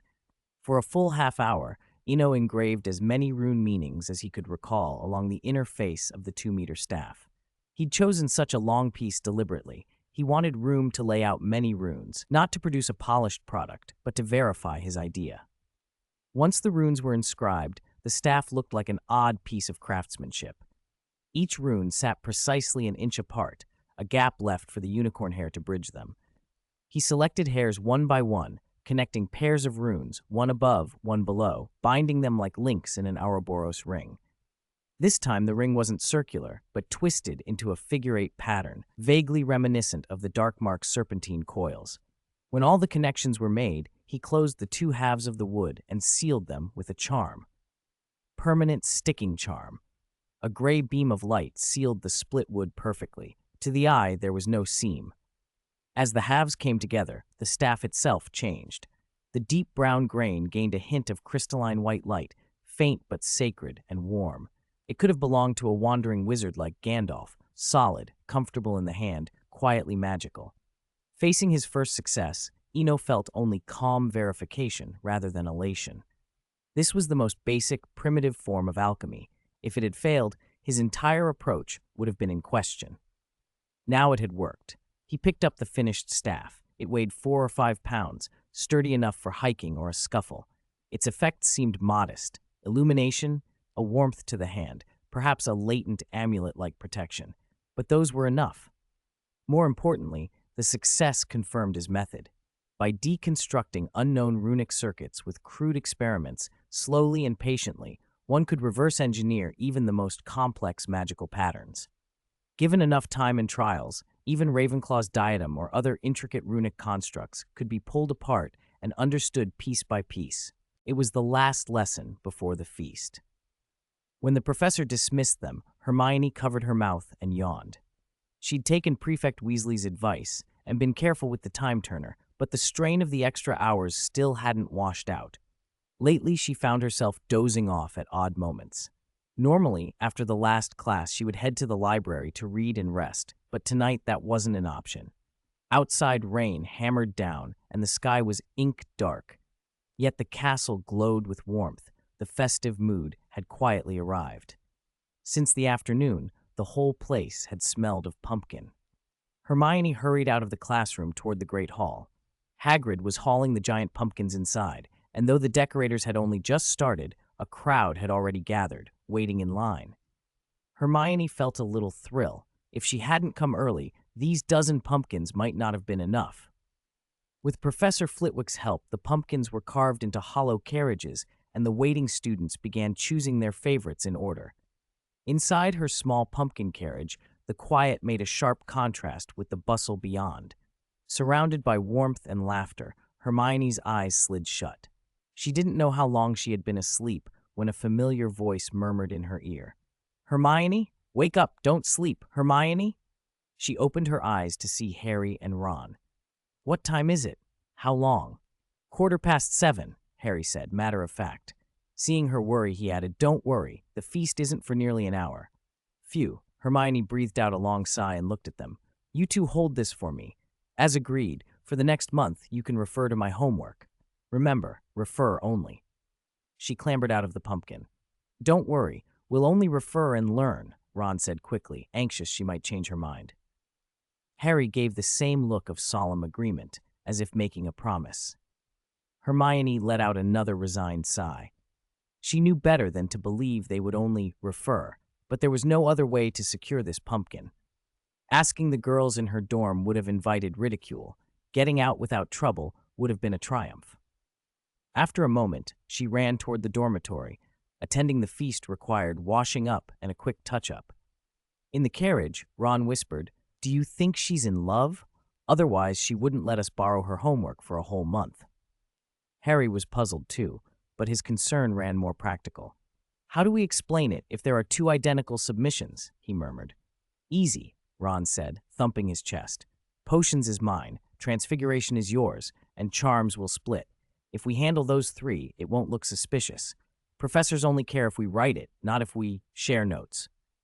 They were still hashing out the plan when Hermione reappeared briefly to check the time, grabbed a bottle from her trunk, some kind of fabric softener, and dashed into the washroom. Across the castle, in the Slytherin dormitory, Eno closed the book in his hands and rose. He hadn't felt like going to the feast, but Hermione's invitation, and especially the hint about the time turner, was too tempting. As an alchemy enthusiast, he considered the time turner a higher-order artifact, more complex than the Philosopher's Stone. Legally, the only one he could get his hands on was Hermione's. He changed out of his school robe into a deep blue costume and took up a 2-meter Rowan staff with an antique bronze oil lamp hanging from the top, a lamplighter's disguise. The Halloween feast allowed costumes, and appearing as unobtrusive as possible made a lamplighter the perfect choice. In the side room off the Great Hall, where new students first arrived for the sorting and where the air always felt familiar, Eno spotted Hermione sitting alone. She, too, had shed her robes, a khaki-knitted sweater, light blue jeans with the cuffs rolled, and white sneakers, casual, neat, comfortable. When she saw his lamplighter outfit, her eyes lit up. Come with me. I got a pumpkin carriage, she said, grabbing his sleeve and pulling him toward the hall before he could answer. Draco, watching them leave from a corner, frowned. He'd planned to invite Eno on Pansy's behalf, but seeing Hermione claim him, he turned away and stalked out. He had no desire to face Pansy's disappointment. Hermione tapped on the carriage window. Without another word, Harry and Ron climbed out as if summoned. Eno sat down. Curious, he always had the sense that the witches ran things in the castle. But then Hermione reached behind her neck and produced a delicate pendant. You wanted to see it, she said with a light laugh. I knew you'd be interested. Don't think you could hide it from me. A faint shadow of disappointment passed across her face. After their last conversation, she'd known Eno had been staring at the time turner during care of magical creatures, not at her. For a beat, there was silence. Then Eno spoke, apologetic. To be honest, I am interested, but my promise still stands. You can come and see the invisibility book over the summer. He took the time turner in his hand. It still held a little warmth. At the same time, he lifted his oil lamp and began to study it with careful attention, the two strange instruments side by side as the great hall filled with the sound of arriving students and the scent of roast and pumpkin. Chapter 195, The Beauty of the Pumpkin Carriage. Inside the great hall, the pumpkin carriage glowed softly. Floating candles cast a warm light that danced across the curved walls, throwing dappled shadows. With only the two of them inside, the carriage felt exactly as it should, a small, cozy room that somehow made ordinary moments feel a little magical. Hermione sat opposite Eno, chin resting on her hands, staring absent-mindedly at the empty seat across from her. They spoke little. Simply being together in that quiet space brought her a simple, almost forgotten happiness. Eno, by contrast, was all business. Under the oil lamp's amber light, he studied a masterpiece of craftsmanship, the time turner laid out before him, its surface engraved with an intricate web of alchemical runes. The internal alchemical circuit was a perfect circle with 12 evenly spaced markers on the outer ring, like the face of a clock. At the very center sat a smaller, far more complex hexagonal circuit. The first time Eno had seen that hexagon, he'd known it was the core of the device. The 12 outer circuits looked almost like coordinates. A memory rose unbidden in his mind. The tower over the forest he had seen in midair on the Grimm brothers' adventure, with 12 black sarcophagi stacked beneath it. That, too, had been tied to time. Somehow the same reversal of time magic had been present there. It would have been great to have had this oil lamp sooner, he murmured. He felt a pang of regret. The oil lamp had come too late. A rule-bound object like this was invaluable. Its single rule was simple and absolute. It dispels illusion and reveals truth. No matter how complex an object, if it hid a secret, the lamp would show it. Still, Eno knew such things weren't in anyone's control. Stories and the worlds they contained changed with time. Fairy tales and folk legends grew fewer. But the nature of miracles remained the same. Pure, selfless kindness was rewarded. The purer the intention, the greater the reward. That was why an ordinary farmwoman like Grandma Julia could possess such an extraordinary relic. Thinking of stories changing made him speculate, too. People simply grew older and became less suited to step into fairy tales anymore. Narnia provided the clearest example. By the second book, Peter and Susan were gone from the central cast because they'd grown up and lost the right to enter. It was only a guess, but it made sense. Back in the carriage, though, Eno didn't lose sight of the present. He wanted to record the time turner's details quickly. He looked to the empty space beside him and called out, "Fayed, send my camera over." Fayed? Fading and wilting? Hermione's eyes lit up with curiosity. That's the name you gave the phoenix? Eno nodded, then offered an apologetic half-smile. Sorry, I can't let you see him. A phoenix born from despair isn't fit for public appearance. Dumbledore told me not to show him. That's fine. Not every Gryffindor needs to be endlessly curious, Hermione said, sitting up slightly and leaning back. The movement revealed a curve of her sweater in Eno's line of sight. He shifted his gaze awkwardly. He hadn't seen Hermione in casual clothes since the summer, and he hadn't expected such a change in just 6 months. Hermione caught his flinch, and a pleased, triumphant light crossed her face. That was exactly why she'd picked this knitted wool sweater. An intentional advantage, like answering a question in class. Sometimes you had to display your assets. She had learned a great deal from 3 years in the girls' dormitory, where conversations revolved overwhelmingly around boys. Eno's thoughts, however, were far less complicated. He admired the Hogwarts kitchen for how well it fed everyone, and he admired the genetics of European girls. Just as the air began to grow awkward, Fayed saved them.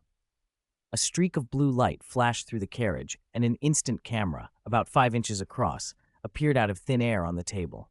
Eno seized it and began snapping photo after photo of the time turner. Hermione peered at the little pile of prints and asked, puzzled, "Why are you taking so many pictures from the same angle?" "You don't see it?" Eno looked up sharply. "See what?" she replied. The photos were close-ups of the same part. Nearly all of them looked identical. "That's the odd part," he said, staring at the ancient oil lamp beside him. Some things, he realized, seemed visible only to one person, like the rack spurts Luna mentioned, which only Luna could perceive. The lamp's revelations were personal. Odd. Hermione raised an eyebrow. Yeah, it's illogical, Eno said. Then he noticed Hermione's expression change. Her bright brown eyes went dim for a moment. She bit her lip and looked a little wounded. If anyone else had called her unreasonable, she might have brushed it off, but hearing it from Eno made her feel unexpectedly sour. Oh, sorry, I didn't mean you, he hurried to explain when he saw she'd misunderstood. Remember at Flourish and Blots?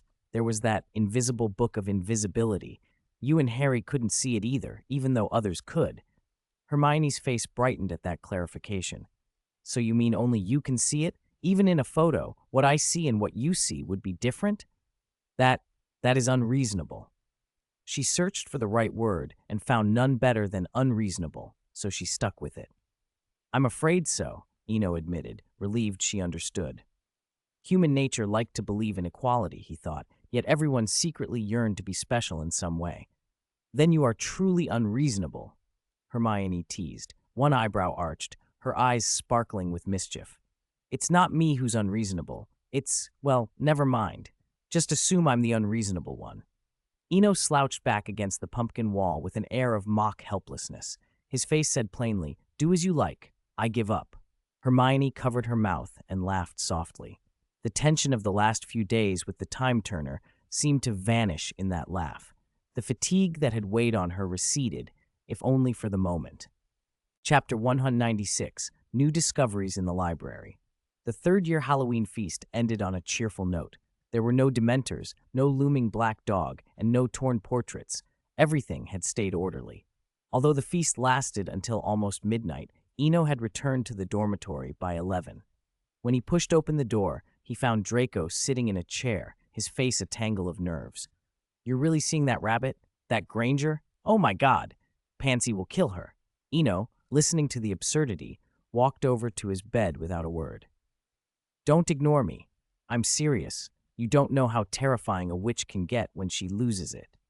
Eno frowned, then let out a short, exasperated laugh.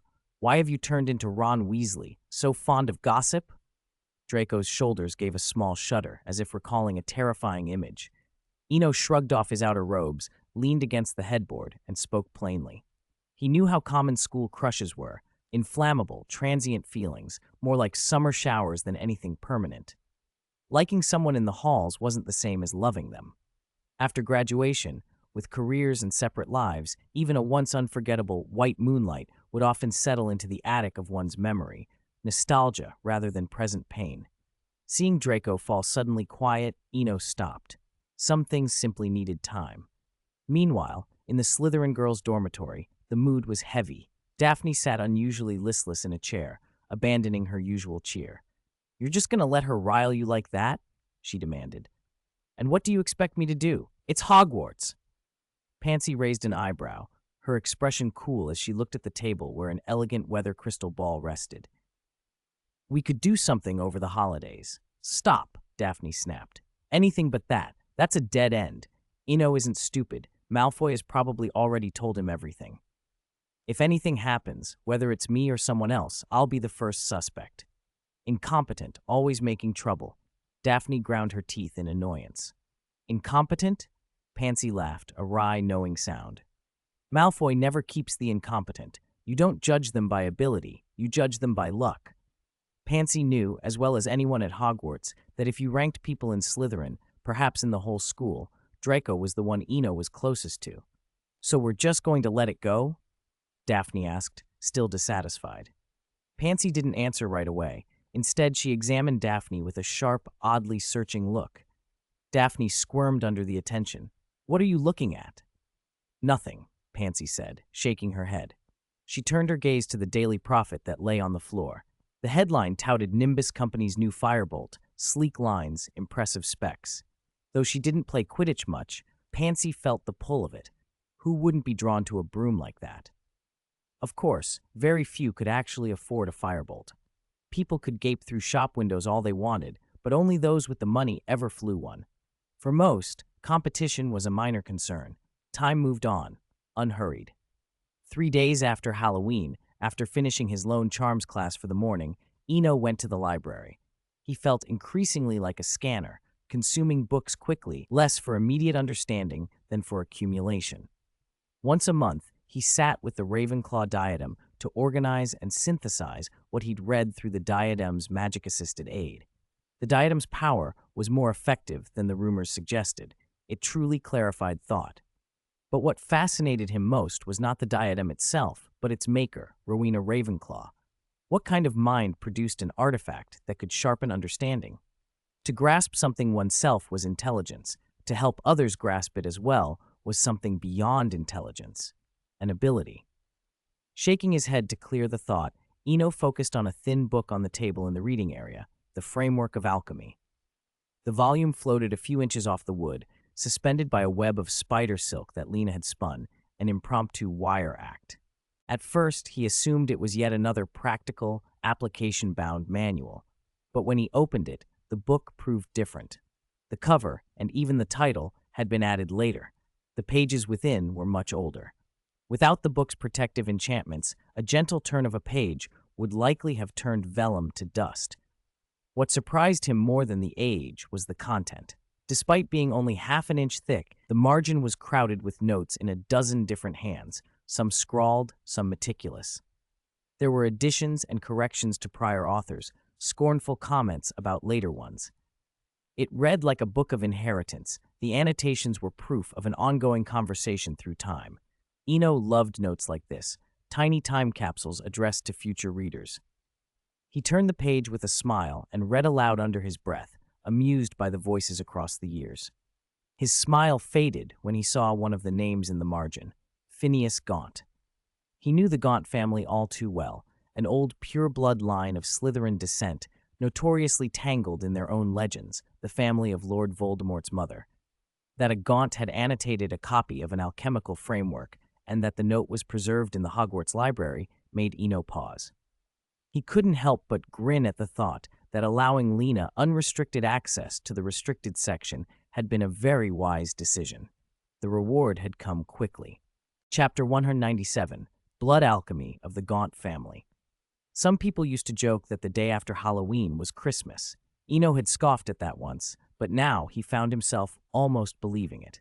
Time had flown. The 2 months since had passed like a flash. Before anyone could really notice, everything was over.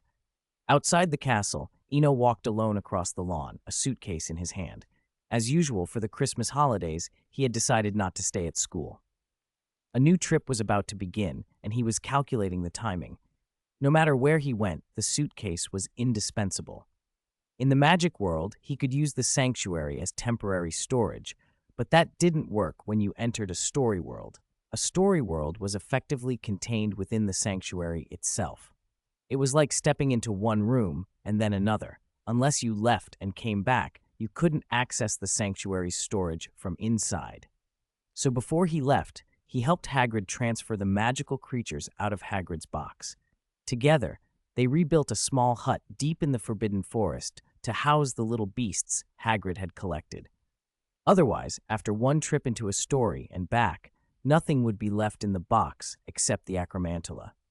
Thinking of the acromantula made Eno remember the scene from earlier. The small winged spiders had grown to the size of wash basins. Perhaps because they were part imp hybrids, they had a limit to how large they could get. The largest was only about 2 feet long, with a pair of tiny wings on its back, frightening at first, but once you got used to them, they were, in a strange way, adorably ugly.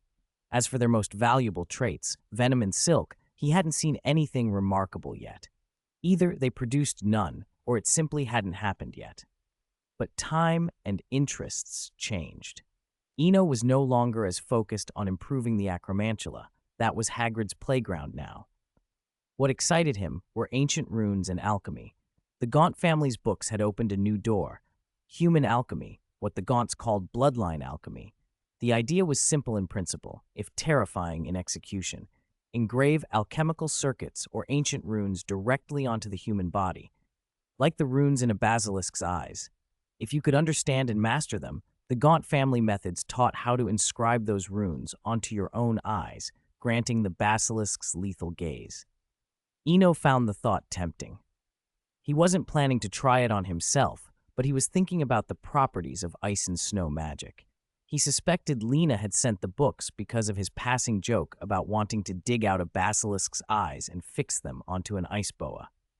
Reading the Gaunt inheritance, he realized that engraving alchemical circuits onto transfigured creatures was genuinely promising, especially when the transfiguration involved ice and snow. Ice and snow transfiguration obeyed a different logic than ordinary transfiguration. It was a transformation of equivalent volume and form. A 1-foot block of ice turned into a 1-foot ice and snow pygmy puff. It didn't do the wild, improbable things other transfiguration boasted, no turning a button into a pig, but it also didn't cut corners. What it lost in flashiness, it gained in permanence. Like Antarctic glaciers, as long as the environment stayed cold enough, the change would hold. That permanence was intriguing. Eno imagined ice and snow golems with countless magical abilities and felt a thrill he couldn't quite explain, something like a boy getting a life-size action figure of his favorite character. He remembered a distant memory of a fighting game character called Kula Diamond, the so-called Ice Girl, a life-size, 169 centimeters tall, real-world version of that. Who wouldn't want one? Who needs a house elf when you have a doll? He hummed to himself as he walked. Dobby's existence had always made him hesitate about buying a house elf. On the one hand, a house elf would be so convenient. On the other, he feared buying a magical oddity and being betrayed by it. Now he didn't have to worry about that. Meanwhile, in the Gryffindor common room, Harry signed his name on the permission slip Percy had handed him. It was a small thing, but for him it was a joy he couldn't quite put into words. He had a home to return to now, the ancestral Black family home, number 12 Grimmauld Place, and his godfather Sirius had written inviting him. Harry had also received an extra invitation for Eno, and he needed to deliver it before the Christmas holiday. Ron saw him and grabbed his robe. "Where are you going?" "To deliver a letter to Eno," Harry said, grinning. "Deliver a letter?" Ron rolled his eyes. Signing a permission slip had gone to Harry's head. "Are you going into the snake's nest alone, or are you going to search the whole castle for him?" Harry's smile faded. Finding someone in the vast castle would be difficult, and going into the Slytherin common room alone was out of the question. Gryffindors had courage, yes, but they weren't reckless. Seeing Harry hesitate, Ron smirked and flung a look across the room. "Here, let Hermione deliver it. Of everyone in Gryffindor, she's the only one who wouldn't be bothered. After all, the gossip about her has spread across the castle." They followed his gaze and saw Hermione just coming out of the girls' dormitory. "Are you two talking about me again?" she asked, annoyed.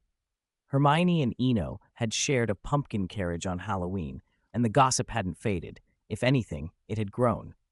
"No, we're talking about delivering a letter to Eno. It's from Sirius," Ron said, looking guilty. He had invented 3 of the 12 versions of the rumors about Hermione, after all. Hermione glanced over at Harry. Compared to Ron's unreliable chatter, she trusted Harry more. "Harry?" "Yes," my godfather replied. "He invited Eno to visit the ancestral home during the Christmas holidays. The letter has the address and time." Harry explained. "Give it to me. I'll take it." Hermione reached for the envelope, reading it quickly. Ron watched Hermione go and couldn't help a crooked grin. "You don't think she'll actually go into the Slytherin lair, do you? With that look on her face, it doesn't look like delivering a letter. It looks like she's going to make a statement." Harry hadn't considered it at first, but Ron's remark made him sit up. They exchanged a look, and then both sprang to their feet, rushing after her. Today's magical creature shared by Xiaodi, Harry Macboon. British Ministry of Magic, classification, XXXXXX. Origin and distribution. Quintupeds are found only on the Isle of Dreer, the northernmost island of Scotland. Because of their presence, the island is designated unplottable. Appearance. The quintuped's body is low to the ground and covered in thick reddish-brown fur, each leg ending in a deformed foot. Habits. Quintupeds are highly dangerous carnivores with an unusual fondness for humans and extreme hostility toward them. Related knowledge. In ancient runes, this 5-legged creature symbolizes 5. Since Halloween, gossip in the castle had been buzzing like summer mosquitoes, annoying Hermione to no end. The whole mess had started with the pumpkin carriage at the Halloween feast. As a prominent figure in Slytherin, Eno Swinburne's popularity was impossible to ignore. It wasn't only his looks or his skill. The Daily Prophet had lavished him with attention, and the celebrity effect did the rest. People followed the crowd. Under all that fuss, Swinburne had turned into the white moonlight of every girl's dreams. That, however, was the source of Hermione's trouble. Her relationship with Eno had been twisted into rumor after rumor, 12 different versions at last count. The most infuriating one was the disgusting love potion story. "Don't let me find out who's spreading these lies," she thought through gritted teeth. She hated being talked about behind her back, and she hated the envious, suspicious looks from those who didn't know the truth. Baseless speculation and idle gossip bored her. Sirius's letter had given her an opportunity. If the busybodies insisted on inventing stories, she would answer them with action. Letter in hand, Hermione threaded her way through the long corridors, descending floor by floor on the moving staircases. Harry and Ron followed quietly behind. "She's really going alone," Shouldn't we stop her? Harry asked, glancing around as they reached the lower-level corridor that led to Slytherin. Most of the students coming and going were Slytherins now. Don't worry, they won't fight, Ron said with unshakable confidence, eyes bright at the prospect of excitement. Slytherin aren't stupid. At worst, it'll be words. If they actually came to blows, they'd be making a scene and pushing Eno away. Then why are we here? Harry sounded half perplexed, half relieved. We're here to cheer Hermione on, Ron announced, as if that settled everything. Hermione had already reached the corridor that led down to the Slytherin common room. Perhaps Ron was right. Slytherins generally wouldn't make a spectacle of themselves. No one would act recklessly without orders. She walked on, feeling many curious eyes on her. Marcus Flint, the Quidditch captain and a seventh-year repeating student, stood in the passage with a bored, amused expression. He made no move to interfere. He simply stepped aside, watching. Upstairs in the girls' dormitory, 2 first-years had burst in with the news. Daphne swept in with a thump and then sat down as if she'd been caught doing something. "Aren't you going to do anything?" she asked, cheeks flushed with indignation. "What do you want me to do?" Pansy answered, placing her book on the table. The cover read Herodotus's The Histories. "Daphne, we should pick our battles. I don't want you trailing after me all the time. Decide for yourself sometimes." Pansy's tone was cool and definitive. Daphne hesitated, looked toward the door, then, jaw set, left. In the Slytherin common room, Draco lounged on a sofa, half listening to the day's chatter. His ears twitched whenever someone passed the girls' dormitory exit. When Daphne's heavy footsteps sounded, he sat up and left without hesitation. He wasn't going looking for Eno. Finding him in the whole castle would be impossible, and even if he knew where Eno was, Draco wouldn't make a scene. You don't add fuel to a fire, you remove the tinder. He strode straight for the potions classroom, ignoring Harry and Ron as he passed. Hermione felt a brief pang of regret as she watched the silent Slytherins. It wasn't fear so much as the uneasy thought that her actions might have been impulsive and one-sided. She was making a statement, yes, venting, but it might also embarrass or upset Eno. Uncertain, she paused, considering whether to go back. The Slytherin common room door opened again. A blonde girl with skin like porcelain came out. Hermione, thinking it wasn't the same black-haired girl she'd seen before, started to turn away. She didn't care about the whispers or the spectacle. She only cared about what Eno thought. "Leaving already? I thought you were braver than that," Daphne said, blocking her path. Her soft, sweet voice carried a chill. That perpetual smile made her words sharper than they looked. Hermione took a steadying breath. "Are you addressing me? If so, please use Miss Granger. Politeness is a basic upbringing." "Oh, Miss Granger?" Daphne's laugh was gentle, almost curious. "As far as I know, Mr. Hector Dagworth Granger, the founder of Extraordinary Potions, has no daughter. Unless you're illegitimate, in which case, do ignore me." It was a deliberately cruel thing to say. In England, suggesting someone was illegitimate was a serious insult, but Daphne delivered it with deceptive innocence. Her features were sweet, her expression almost puzzled, and the phrasing made it sound like she truly didn't understand why anyone would be offended. Hermione looked at her, calm. It only took a moment to see the intent, provoke her, force her into an overreaction. She wouldn't give Daphne the satisfaction. "You should spend more time in the library," she said. "That way your horizons won't be limited to the wizarding world of the British Isles." She reached up, and under the watching eyes of the corridor, brushed a stray lock of hair from her forehead and tucked it behind her ear. "A toad at the bottom of a well will never know how vast the world above is," she went on slowly. "When it rains, it thinks all the water comes from its own well." Chapter 199, Shelter Changes, Second Perspective. Unlike the veiled confrontation between the two girls, Eno stood oddly amid the ice and snow of the sanctuary, a suitcase at his feet. A few minutes earlier, he had returned alone from a secluded corner outside the castle, thinking about the tricks he could try with doll alchemy. He had expected a routine re-entry, but the sanctuary felt slightly off. Eno realized an extra perspective had appeared in his senses, like a split screen on a television showing another viewpoint. The second view was poorly connected, pitch dark, limited, muted. When the thought of limitation crossed his mind, the second perspective's senses brushed against something. Huh? I can move. He sat up in surprise. The sensation was odd, like thumping a sponge with thick gloves, no real pain, but a clear tactile response. Curiosity piqued. He abandoned plans to work on a doll and sat down in the snow to explore this second perspective. Second by second, he mapped the space. Rectangular, enclosed. Resting his chin on his hand, Eno reconstructed his impressions. He could move in that other view, though he couldn't judge speed. Assuming equal steps, touching up, down, left, and right, and timing the intervals, let him infer a rectangular, bounded space. He glanced at his suitcase and laughed to himself. The undetectable extension charm wouldn't normally make a space completely dark, unless it was set to Muggle mode. Right, Muggle mode, rectangular. He snapped the suitcase open. Inside were ordinary clothes, a small bag of sweets, and a wardrobe shrunk to about a foot tall. He had suspected as much, but still carefully opened the tiny wardrobe.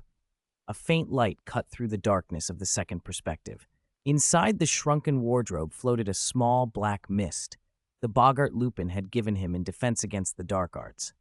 He had originally kept it in his dormitory, but because of Draco's feelings, he'd shrunk the wardrobe and tucked it into his suitcase. More than 2 months had passed. Something he'd thought put away had reappeared through another channel. Seeing the mist in the wardrobe felt like looking into a mirror. In the second perspective, he saw himself, his face enormous, like a giant's. It hit him then how people had misunderstood boggarts. The black mist wasn't a spirit or standard magical creature. It was an aggregation of emotion given form by magic. The one in his box lacked autonomous consciousness, whereas wild boggarts seemed to have it.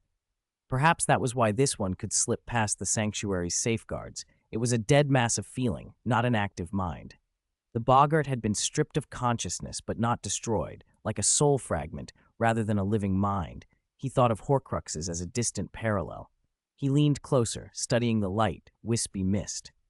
No solid form, it should be able to drift. At the thought, the mist floated up. After a quarter of an hour of tentative handling, Eno realized this boggart, in its vapor form, moved like a tiny remote-controlled vehicle, freely and with a full 360-degree field of view. Unlike a toy, though, it seemed to embody a kind of spiritual mobility, an unsettling, almost voyeuristic presence. As novelty faded, Eno lay back in the snow and thought, is the fear still in it? He found himself replaying Lupin's notes, how boggarts seemed linked to nightmares, both incorporeal and both feeding on fear. Lupin's ideas had been speculative, dependent on a solid grasp of nightmares, which no one actually had. Nightmares were a phenomenon the wizarding world had never truly observed. As a result, theories about them were mostly conjecture and legend. While Eno pondered in the sanctuary, things heated up elsewhere. In a corridor on the castle's first basement level, a confrontation had escalated. Daphne's expression had gone sour as more students gathered. She was losing ground in the verbal sparring and getting subtly mocked. So how long are you going to block the way? Instead of wasting time here, you'd be better off reading, so you don't talk nonsense. Hermione's eyes sharpened. She noticed more people were gathering, mostly Slytherin girls, and right now she had only Harry and Ron at her side. Ron, picking up the tension, leaned toward Harry and whispered, "Mate, if a fight breaks out, you take Hermione and run. I've got a lot of brothers. They wouldn't dare step in." He left unsaid the other half of his thought. He was a Weasley, one of the old pure-blood families, and that name would give him some protection in these circles. Harry said nothing, only nodded and clenched his fists. Surrounded by dozens of girls, the schoolyard instinct to flee still lingered from his Muggle primary school days. "Move!" someone snapped. Daphne stepped aside at once, and the Slytherin girls who had been forming a blockade parted. Snape walked through the thinning crowd with his usual implacable expression. He first fixed a gaze on Harry, then shifted to Hermione in the center of the gathering, defiant despite the pressure around her. Malfoy had already given him a summary on the way, but seeing the scene made him think of an old precedent. Once, a Gryffindor girl had naively wandered into the Slytherin common room early in her first year, looking for a friend. Chapter 200, Snape's Gift. Before the Christmas holiday, in the corridor on the castle's lower ground floor, many Slytherins witnessed an astonishing sight. The ever-stern head of Slytherin and potions master, Severus Snape, actually wore a gentler expression than anyone could remember. "Professor Snape!" Hermione stepped forward and greeted him. Snape gave a slight nod, then looked around. Without a word, the Slytherin students scattered in a messy rush. Daphne, tugged away by a few girls, was led back toward the common room. When the crowd had finally thinned, Snape's gaze landed squarely on Ron Weasley.